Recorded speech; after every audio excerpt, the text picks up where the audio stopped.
Hola gente de internet, como lo habrán visto tengo un nuevo micrófono, sí, espero que el audio ya no sea una porquería, espero que con este mejore, si no me voy a dar un tiro. El único inconveniente es que tendría que sostenerlo todo el video, pero ¿qué más da? Siento que el otro no se escuchaba bonito, así que decidí cambiar. De hecho, ya pedí otro que viene en camino, pero pues aún no llega, así que será con este, hay que adaptarnos.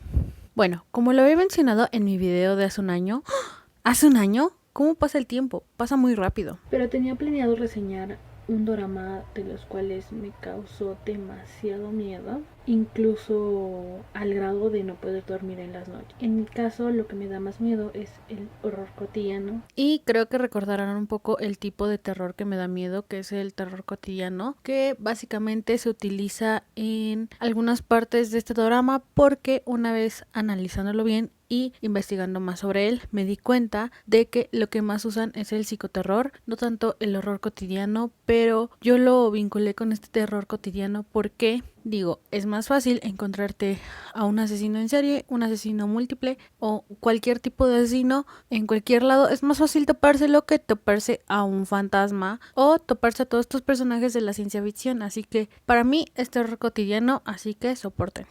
Bueno, en su momento les dije que este dorama me dio miedo, me causó pesadillas, tanto que a veces no podía dormir, pero ahorita analizándolo y sobreanalizándolo, me di cuenta que no es tan terrorífico, pero aún así hay que hablar de él.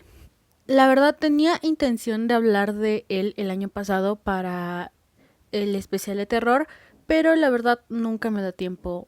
Bueno, nunca encuentro el momento adecuado para desarrollar este tipo de cosas. De hecho, para el momento en el que yo lo suba, ustedes me van a decir que no es especial de terror porque ya pasó octubre, pero ni modo. Es en el momento en el que lo puedo subir, así que les tocará aguantar. Realmente yo quería acabarlo para octubre o antes de que terminara octubre, pero tuve varios inconvenientes. La semana pasada, entre el trabajo e ir a la nueva universidad a la que voy a entrar, no me dio tiempo de seguir escribiendo el guión ni nada parecido. De hecho, grabé un pequeño videíto para que puedan ver cómo me sentí en ese momento al ir a la universidad o presentarme nuevamente a la universidad porque era algo que yo había dejado pausado, así que igual cuando lo tenga se lo subo, ya sea por aquí o por TikTok, que de hecho ahí no soy tan activa, pero bueno, continuamos.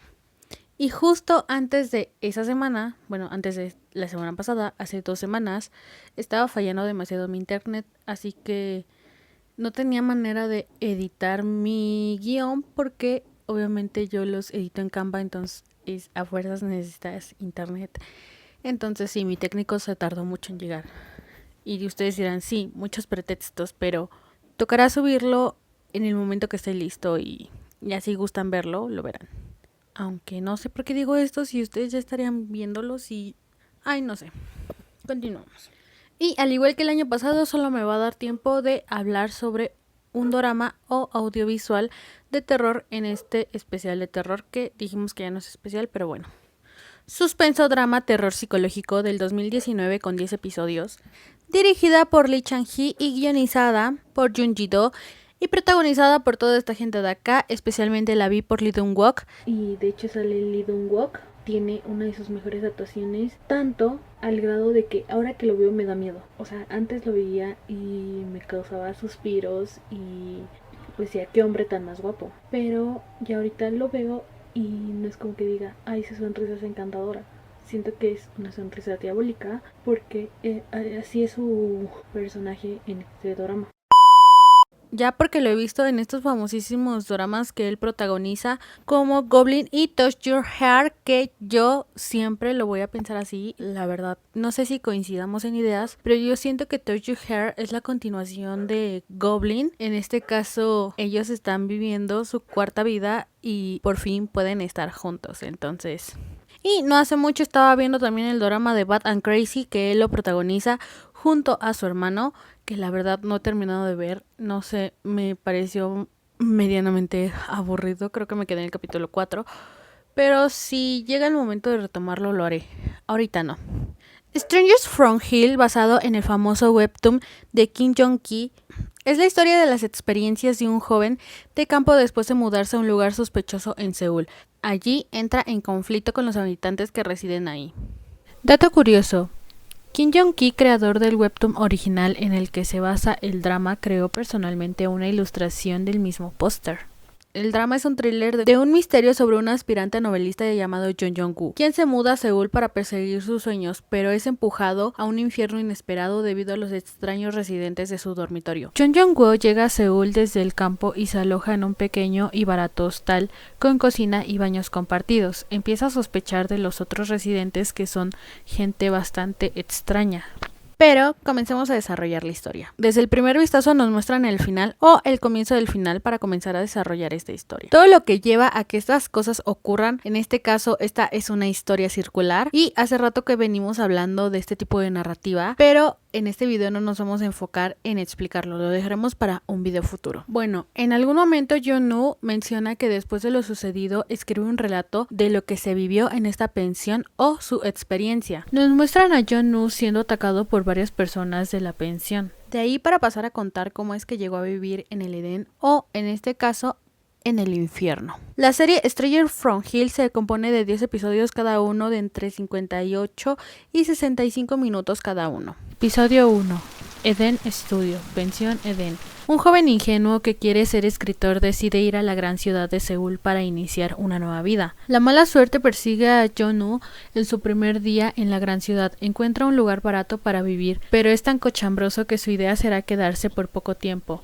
La precariedad económica del recién llegado le obliga a quedarse en la pensión más accesible que encuentra. Bueno, en este pequeño punto quería hablar un poquito del costo de los condominios o de las rentas en Corea, básicamente a lo largo de estos años, pero la verdad es que soy un culo con los números, entonces vamos a ver si me entienden, porque la verdad cuando estaba haciendo este estudio perdí la cabeza por completo. Bueno, el chiste es que había encontrado un artículo en el cual menciona los datos básicamente de los precios de los condominios o las rentas en Seúl desde el año 1993 y cada cuánto en años había estado subiendo este precio, y también nos daban los datos en cuántos millones de wons había subido la renta y también nos lo daban en formato de dólares. Bueno, basándome en este artículo y todos estos datos que pude recabar y acomodar en esta tabla, menciona cuáles son los precios de los departamentos en Seúl y sus alrededores desde 1993, pero ahorita solo nos vamos a enfocar en el recuadro que tengo marcado, que es en mayo de 2017 a mayo de 2021, en donde de costar 840 millones de wons aumentó a 1.290 millones de wons, o sea, hace unos 701.5 dólares aumentó a 1.007 dólares. ¿Y por qué nos estamos enfocando en este si hay demasiados años? Bueno, básicamente el drama está situado en 2019 y ahorita lo estamos analizando desde un punto de vista de 2023. Entonces siento que estos son los datos más acertados o más cercanos que tenemos hasta ahorita. Y como vemos en la tabla, los costos han incrementado demasiado, por eso entendemos porque el protagonista busca un lugar barato y accesible de acuerdo a su economía. Bueno, y no solo tiene que ver con la economía, sino también por estas regiones. Los datos mostraron que la brecha entre las viviendas de los 4 distritos meridionales de Seúl, Gangnam, Seocho, Sopka y Gamdong y otros distritos de la capital. Los precios de las viviendas en los 4 distritos mencionados se registraron en 9 millones de wons, o sea, de 7.5 dólares, y estos pueden ser más caros que en otras áreas. Esto data de 1993. Tras 28 años la diferencia se amplió a 923 millones de wons, o sea, hace 770 dólares. Esto quiere decir que el precio aumentó en más de 100 veces para este año. Creo que me voy a equivocar un poquito en los números porque no recuerdo bien concretamente, tampoco es como que se lo hubiera notado. En los primeros 10 minutos del capítulo, después de que nos muestran a Jung-woo inconsciente en el Edén, dan paso a mostrarnos el primer día llegando a Seúl y todos los problemas en los que se mete o todos los problemas que le pasan antes de llegar finalmente a su destino y rentar una habitación, o en este caso un estudio de habitación, que son estas habitaciones. Pero enfoquémonos más en este artículo que se especifica más en el washigwon o mini estudio. Un washigwon se trata de una habitación individual muy pequeña, ya amueblada, con baño y ducha incluidos dentro de la habitación, dependiendo del tamaño y de la zona en la que se encuentre. El alquiler de este tipo de habitación puede rondar los $300 o $400 por mes. La cocina se comparte con los otros inquilinos y las facturas de servicios públicos están incluidas en el alquiler. El washigwon es sin duda una forma cómoda de tener privacidad, pero son espacios realmente pequeños, a veces de menos de 8 metros cuadrados. Y puede que no tenga ventana al exterior. Además, en la mayoría de los casos, la ducha va junto con el lavabo e inodoro, por lo que si te duchas mojarás también el resto del baño. Los washigwon son convenientes porque no requieren de un depósito y es posible reservar un washigwon por periodos de una semana o más, que son baratas para estudiantes, pero que son demasiado pequeñas. Se podría decir que prácticamente son del tamaño de mi baño, que son como de unos 3 metros por 2, 3 metros por 4, más o menos por ahí, no tengo la cifra realmente. Pero en los primeros 10 minutos nos muestran que Jung-woo visita 4 estudios diferentes en diferentes zonas de Seúl. En la primera nos dicen que le están cobrando unos $3,000. 조용하고 깨끗하고 햇빛도 잘 들어서 아주 마음에 들어 하실 거예요. 여기에요. 얼마예요? 55만 원이에요. Y después de eso las rentas van bajando, pero al igual de que el precio va bajando, la calidad de estos condominios o de estos estudios también van bajando. Al principio nos muestran una habitación en buenas condiciones, incluso que tiene una pequeña ventana para ventilación, y de ahí empieza a precarecer los condominios conforme los va visitando. Después va a visitar uno de $2,800 que tiene una ventana más chica y en cuestión de la estética no se ve nada agradable. 얼마예요? 45만 원이에요. Para después pasar a su tercera opción de vivienda o estudio para visitar, la cual está en $2,500. 3개월 선물로 주면 10% 할인해 줄게요. 그럼 얼마? 27만 원. Ya para el final decidirse ir a vivir a el Eden Studio, al estudio Eden, el cual básicamente le salía en $1,900 la renta, lo cual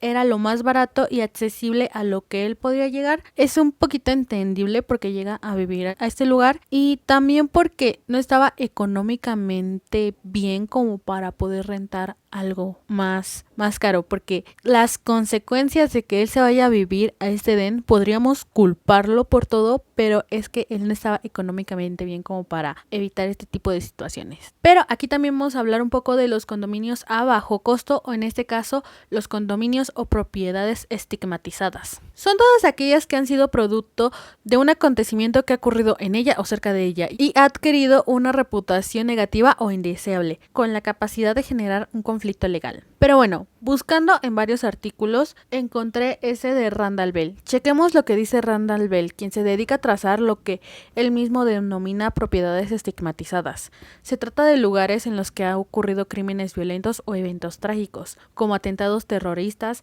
o catástrofes naturales, cuya venta no se rige por las reglas naturales del mercado inmobiliario. En muchas ocasiones esas propiedades estigmatizadas pierden una parte importante de su valor, y Bell se encarga de asesorar a los dueños sobre cuál es el mejor momento para deshacerse de ellas y qué elementos hay que tener en cuenta para ponerse en busca de dichos compradores de estas propiedades estigmatizadas. Pero comúnmente esto de las propiedades o viviendas estigmatizadas es algo que se da más en Estados Unidos, y más por este fenómeno de los asesinos en serie y que hay personas que son capaces de vivir en viviendas estigmatizadas. Pero no se puede decir lo mismo del Oriente o por lo menos en Japón. En este artículo que también encontré, dice que una expresión típica de las llamadas propiedades estigmatizadas en las que algunos de los antiguos residentes murieron en una de las habitaciones por suicidio o muerte natural, solo en casa, debido a la imagen de mala suerte y fenómenos psíquicos que crean este tipo de inmuebles, quienes buscan casas suelen rechazarlos. Y generalmente es difícil encontrar residentes para ellos. Esto es un gran inconveniente para la industria inmobiliaria en Japón. Se suele considerar que la razón por la que se rechazan dichas propiedades estigmatizadas es que los japoneses son muy conscientes de la suciedad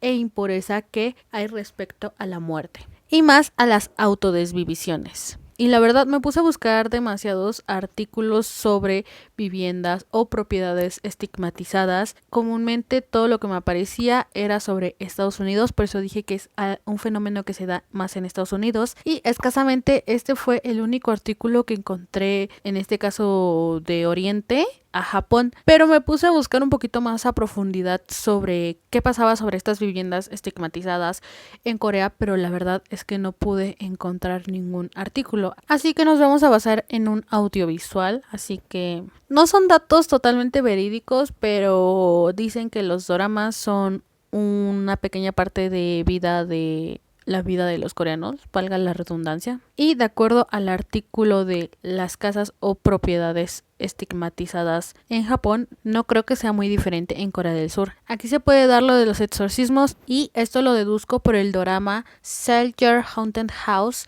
donde la premisa principal es en donde Hong Jia es un exorcista que dirige Daebaek Real Estate, se deshace de los espíritus malignos de las propiedades inmobiliarias y luego las vende. Pero, aunque esta pensión es estigmatizada, no es del conocimiento del público, debido a los planes que tienen las personas que residen en él. Te dan la información de por qué el precio de la renta es bajo debido a que alguien se desvivió en ella, y también tiene bajo costo por la reurbanización, pero en sí no te cuentan sus verdaderos planes y es algo que veremos más adelante. La pensión Eden, ubicada en lo más alto de una cuesta de un barrio periférico, donde no dejan de desaparecer gatos, es un lugar tremendamente cochambroso, donde pronto descubrirán están rodeados de unos inquilinos de lo más extraño. Un pasillo tétrico, oscuro, sucio y húmedo, dándote la sensación a putrefacción, dándonos a entender que algo no está bien. Aquí es en donde conocemos a la propietaria y a los inquilinos del estudio. Jonu se aloja en la habitación 303, una pequeña habitación donde apenas le caben las piernas en la cama,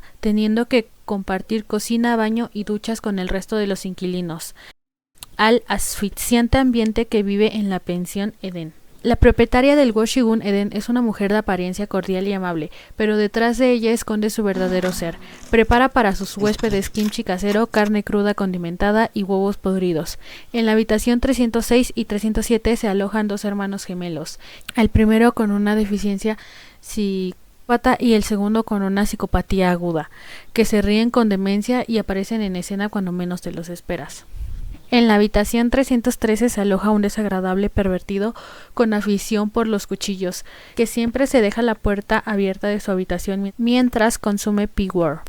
En la habitación 302 se aloja un joven de aspecto aparentemente normal que se intuye que oculta algo oscuro tras su mirada. En la habitación 310 hay un hombre con mal carácter y con aspecto de gángster que es consciente de lo peligroso que es el lugar y del supuesto suicidio reciente de otro inquilino.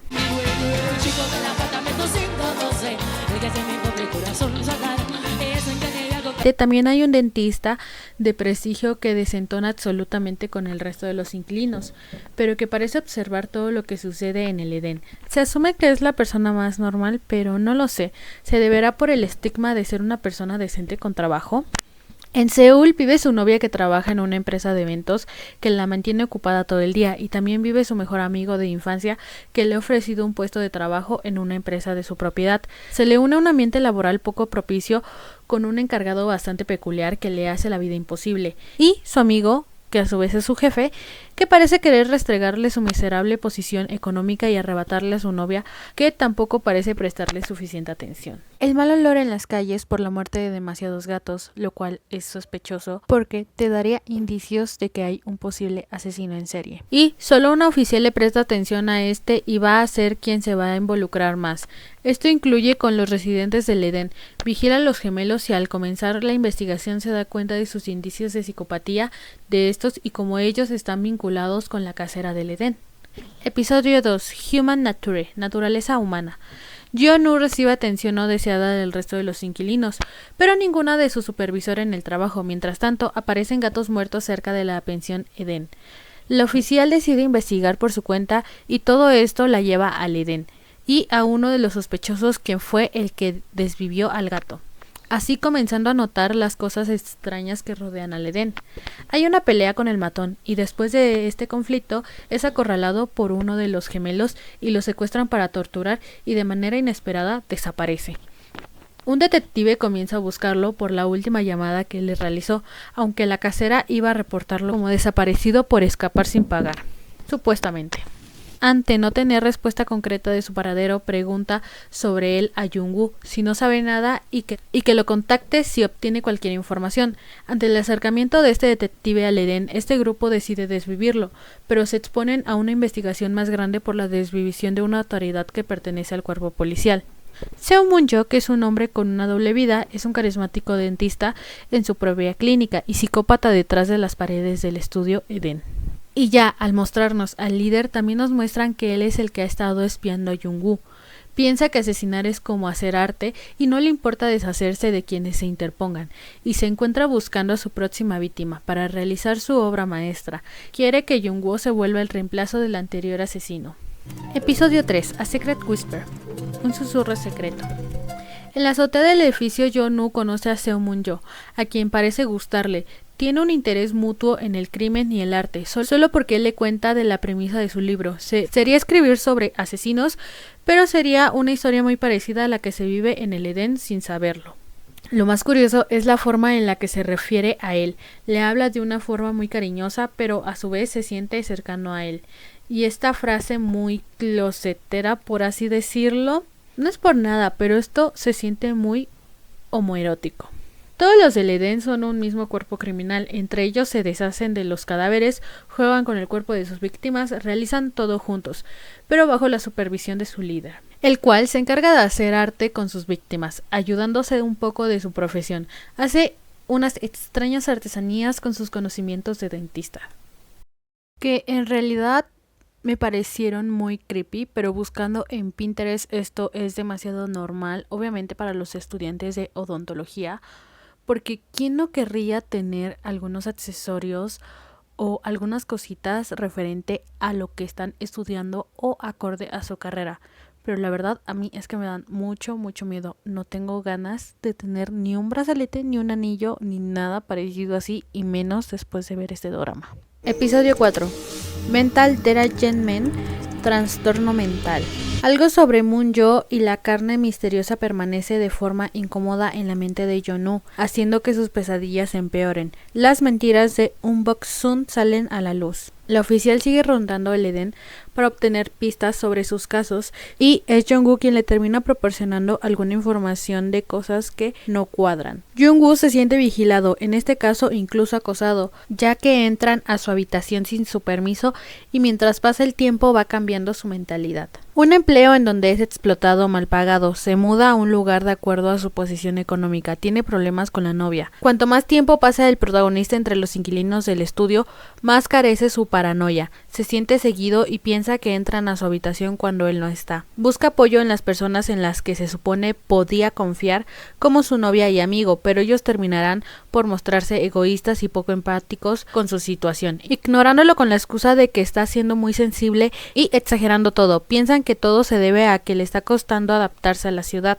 Esto hace que comience a sentirse solo e incómodo, al tiempo que sus sueños comienzan a empeorar y le cuesta reconocer los límites de lo real y lo soñado, dejándolo cada vez más confundido y perturbado. Él comienza a actuar en contra de sus creencias y se cuestiona a sí mismo y a la nueva realidad en la que se encuentra. La oficial pone en sobreaviso al dentista preguntándole por los gatos desvividos y todo lo que ocurre cerca del Edén, y ahí sale el impulso de él de desvivirla, ya que sabe demasiado, pero no se da la oportunidad. Episodio 5. The Notebook of Mal Laurel Bridge, la libreta de Mal Laurel Bridge. Ha habido un intruso en la pensión, pero antes de que Yeon-woo pueda atrapar a la persona que irrumpió en su habitación, Moon-jo lo aparta para ofrecerle un consejo.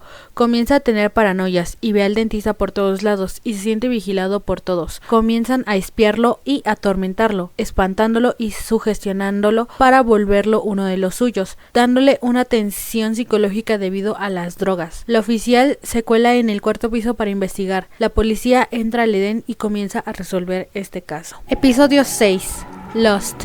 Perdido. Cuando Minji entra sola a la pensión Eden, Yeon-woo corre a denunciarlo a la policía para que le acompañen a buscarla, pero cuando llegan su novia lo ataca por reaccionar de forma exagerada. Él necesita salir de allí. Este capítulo es clave ya que podemos ver a Moon-jo leyendo el libro de la metamorfosis que en un comienzo era de Jung-woo. La metamorfosis del mal. A medida que avanza los capítulos de Stranger from Hell, Jung-woo se siente cada vez más solo, confundido y perturbado por las diversas situaciones que va viviendo. Por las noches se acrecientan sus pesadillas en las que se mezcla su pasado en el ejército con su vida actual. Empieza a confundir la realidad con los sueños alucinógenos. Cuando el pánico le consume, transmite a la perfección esa sensación de claustrofobia que invade a Jung-woo, cómo se va transformando su personalidad ante la hostilidad de esta ciudad que es un gran monstruo, en especial por la pensión en la que vive. Y es por eso que en esta toma se enfoca la toma de este libro, La Metamorfosis, de Franz Kafka, el cual inicialmente le pertenece a Jung-woo. La única persona que cree que allí sucede algo raro es la oficial de policía, quien se encargará de investigar acorde a sus instintos. Pero por parte del líder se les va a ir todo de las manos. Más adelante explicaré por qué, pero era más que obvio que este grupo de asesinos no iba a obedecer en todo y al no hacerlo los irá desviviendo porque ya no les sirve para concretar sus planes. Episodio 7. The Horror of the Basement. El horror del sótano. Yeon-woo confía en el nuevo joven inquilino y acuerdan cuidarse el uno al otro. Entonces, en la investigación de Jeong-woo finalmente descubre algunas pistas. Llega otro chico y comienza a sentirse cómodo y como alguien completamente normal y no se siente solo. Ve en él un aliado y confidente a quien le podrá contar todo lo que ha experimentado sin que minimicen sus sentimientos, pero aún así no quiere llegar a casa por todo lo que pasa o busca llegar lo más tarde posible y pasar menos tiempo en el Edén, pero se ve metido en una pequeña situación en donde es intimidado por unos estudiantes y termina dándoles una paliza. Episodio 8. Voices that choke me. Voces que me ahogan. Moon-jo ayuda a Yeon-woo cuando es arrestado por la policía después de una pelea. Ese inesperado acto de amabilidad intensifica el miedo de Yeon-woo. Algo violento se agita en su interior. Después de estos incidentes, Yeon-woo ya quiere huir del Edén.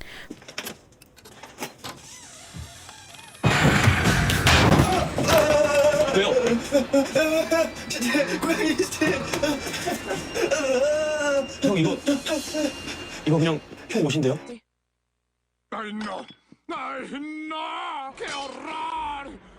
¡Es una cabra muerta, mi hermano! ¡Sus tripas están por todos lados! ¡Está cortada en cachitos, toda fea! ¡Ay, no! Es mi cobijita. La dejé aquí en la mañana. Moon-jo se empieza a involucrar más en su vida personal, lo que orilla a Yeon-woo a ir a dormir a un motel con la compañía de su novia. Episodio 9. Cognitive Dissonance. Disonancia cognitiva.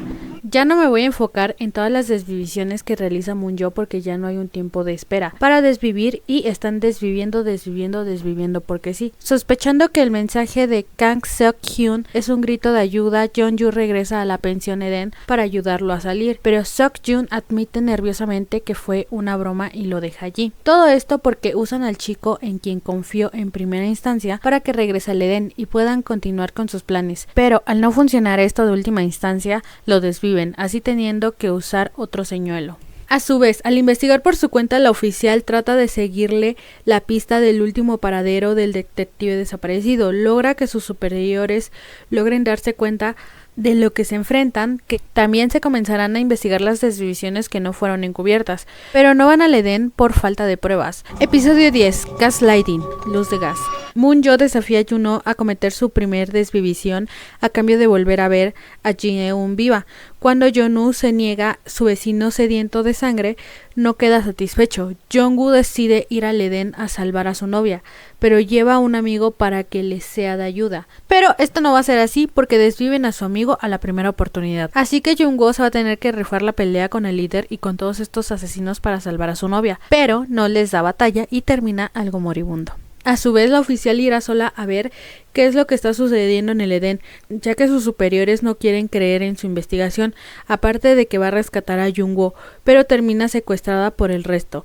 No voy a profundizar en esto porque es demasiado explícito, pero es el comienzo del verdadero infierno, y ella, al estar amarrada y encerrada, no es consciente al 100% de lo que ocurre esa última y tétrica noche, pero puede escuchar parte de lo que pasa. Al final, ella comienza a intuir que se comienzan a desvivir entre ellos y Jung-woo desvive en modo de defensa propia. La oficial, aún estando encerrada, busca la manera de que lleguen los policías para que todo eso termine. Y, así como pasa la tormenta, después llega la calma, o eso pensábamos. Moon-jo había estado sembrando ideas en la cabeza de Jung-woo todo este tiempo, sabiendo lo mucho que intentaba reprimir todo lo que llevaba dentro. Se puede decir que básicamente lo preparó para convertirlo en un asesino antes de ser desvivido por su propia creación, aunque más adelante vamos a desmentir un poquito esto. Realmente Jung-woo desvivió a Eun Buk-sung, a Jung Ki-hyuk y a Byung Deung-jeon y no puede recordar lo que ha hecho. Podría ser una forma de lidiar con el trauma de saber que se volvió loco y desvivió a todas esas personas. Se imaginó a sí mismo como si acabara de soltarse de la silla y se aferrara a un cuchillo para Moon-jo puede estar muerto, pero vive dentro de la mente de Jung-woo. La última escena en la que Jung-woo ve a Moon-jo es solo parte de su propia imaginación. Podría estar sufriendo de estrés postraumático debido a la experiencia traumática por la que ha pasado. Anteriormente se dio cuenta de que Moon-jo también la acosaba y descubrir quién era realmente la aterrorizaría aún más. Tiene una atmósfera malsana y opresiva, tanto en el ambiente de la localización central, en este caso el Eden Studio o la pensión del Edén, una pensión cochambrosa y terrorífica, como en el perfilado de unos extraños personajes que resultan absolutamente inquietantes. Y bueno, antes que nada vamos a llegar a las conclusiones para dar por terminado este video. Y para llegar rápidamente a esta conclusión tuve que requerir un tanto la ayuda de mi hermana. Bueno, ella se encarga de escuchar demasiados podcasts de asesinos, así que he adquirido un poco de conocimiento previo respecto a temas de asesinos, pero obviamente él es el experto, y teniendo una plática sobre mis dudas acerca de este drama y poniéndomelo a ver con él, porque siempre que hacemos este tipo de cosas juntos, debatimos ideas, opiniones, entonces como que esta plática se nutre un poquito. Entonces, pues él me ha ayudado a llegar a esta conclusión. Hay varios puntos que los iré tomando uno a uno para no perderme, pero básicamente en lo personal no me gustó. Y no por lo tétrico. En su primera instancia sí me había dado miedo, me había asustado, me había dado terror. El drama va muy bien construido para esa primera vez que lo vi, que de hecho fue hace un año. No tenía el conocimiento sobre estos podcasts de asesinos y asesinatos de antes, entonces ahorita teniendo este poquito de conocimiento, siento que les faltó armar un poquito más a estos personajes y un poquito la trama, porque la verdad esto es completamente y pura ficción, o sea que es algo que no podría aplicarse en la vida diaria, no sería 100% verídico, pero sí, es completamente ficción. Y no es en su segunda vez que lo vi que con las conclusiones de mi hermana se me hizo muy X, un drama más del montón, por así decirlo, no del montón, sí es tétrico en su comienzo, pero si te pones a sobreanalizar las cosas como que cambian, entonces el criterio que tenías al comienzo no va a ser el mismo del final. Bueno, como lo estoy mencionando, y esto es porque él me lo comentó, en vez de ser este drama realista, es demasiado ficcionario al tratar de hacer a un asesino perfecto, ya sea que su modus operandi sea perfecto o que no desviva impulsivamente, sin tomar en cuenta la psicomanía y el tratar de crear un asesino ya siendo adulto. La verdad tuvimos que sobreanalizar a varios asesinos para poder desarrollar este guión y darle conclusión a este drama. Pero para esto, como dije, me voy a enfocar en varios puntos. La primera primera es porque este lugar en el cual ocurren estas desvivisiones se llama Edén. Sí, etimológicamente el Edén es un lugar muy agradable en el cual se está muy a gusto y se es feliz, pero como vimos, esta pensión es el infierno mismo, por todo lo que se vive ahí. Pero si lo llegamos a considerar o ver desde el punto de vista de estos asesinos, para ellos sí es un lugar agradable, que los hace felices. En dado caso, para ellos sí es un lugar agradable donde los hace felices, en este caso sí lo consideraría un Edén. Pero si eres una persona que lo está viendo desde afuera, no considerarías que el nombre Edén fuera correcto para este lugar. Pero como dije, es sobreanalizar de más. Hasta que me mudé aquí yo,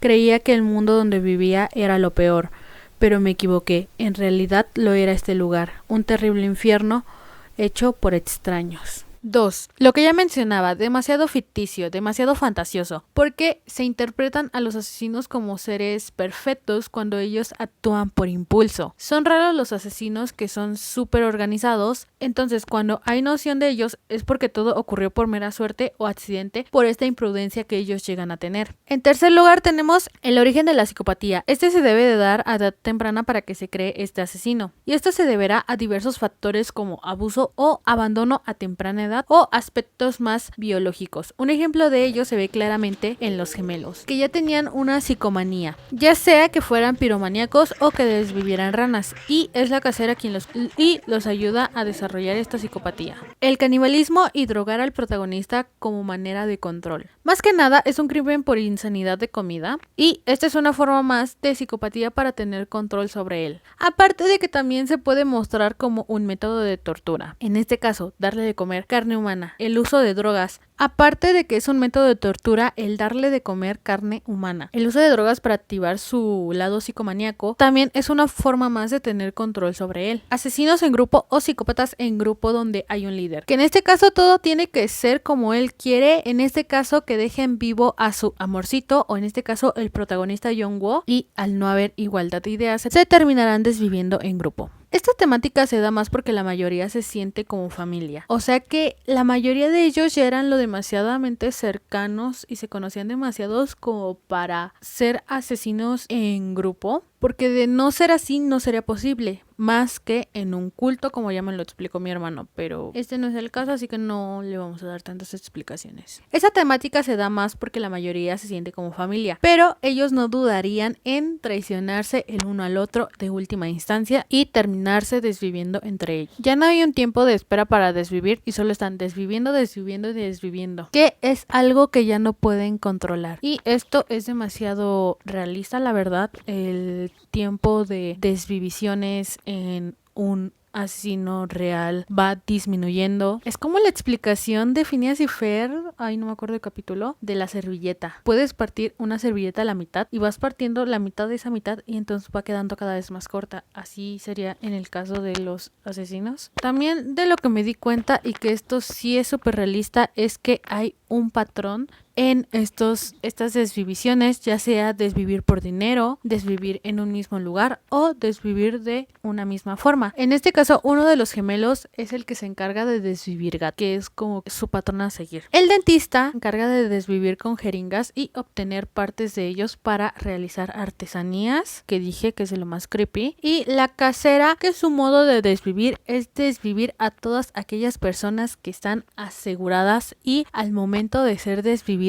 ella va a obtener una ganancia. Un ejemplo de ello es cómo desvive a sus parejas, cómo desvive a sus padres, y en el drama te muestra cómo desvive a una señora mayor, etcétera. Todo esto para hacerse de dinero. Y ya no voy a explicar los demás patrones de desvivisiones porque como que no les tomé tanta importancia, pero estos son los más relevantes. Y como ya lo había mencionado anteriormente, hacen alusión a la metamorfosis que está teniendo el prota, ya que hacen mención de este libro en varias ocasiones, y más hacia la parte del final, dándote a entender que este personaje tuvo un cambio radical. Pero como ya lo habíamos mencionado, la mayoría de los asesinos se forjan en su etapa más joven, que es en los primeros años de vida, que es conforme van a ir forjando su carácter, entonces es un poco más difícil volver a un adulto en asesino. No digo que sea imposible, pero las estadísticas son más bajas para este caso. Y el siguiente punto, que igual no es tan realista, es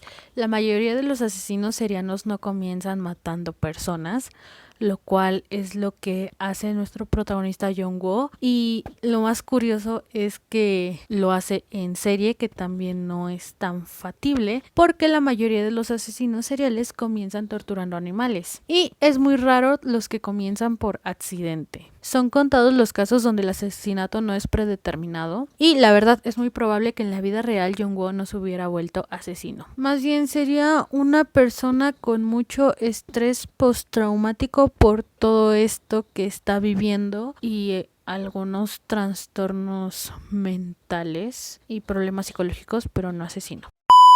Bueno, entonces para concluir, el drama no es tan terrorífico como creía al comienzo. De hecho, gracias al realizar este video y este guión, me estoy dando cuenta que no es tan aterrador, así que puedo dormir tranquila, puedo dormir en paz, porque a pesar de que sí hay asesinos, no es tan fácil que se puedan crear, y más siendo adultos. Es más, necesitan haber nacido biológicamente así, con una psicopatía, o haber generado esta psicopatía de pequeños, pero no es tan fácil que de adultos se vuelvan asesinos, así que yo puedo dormir tranquila por las noches sin tener pesadillas con la hermosa sonrisa de Lee Dong-wook. Es que la verdad yo amo a este hombre, pero después de ver este drama ya no lo veo con los mismos ojos. La verdad me aterra demasiado. Su sonrisa encantadora ya no es encantadora, es de psicópata. Y nada, eso sería todo por hoy. Si les gustó, no olviden reaccionar y suscribirse para más contenido como este, y activar la campanita para que YouTube les notifique de mi siguiente video.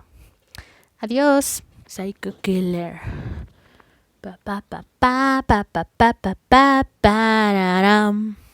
지금 생각해.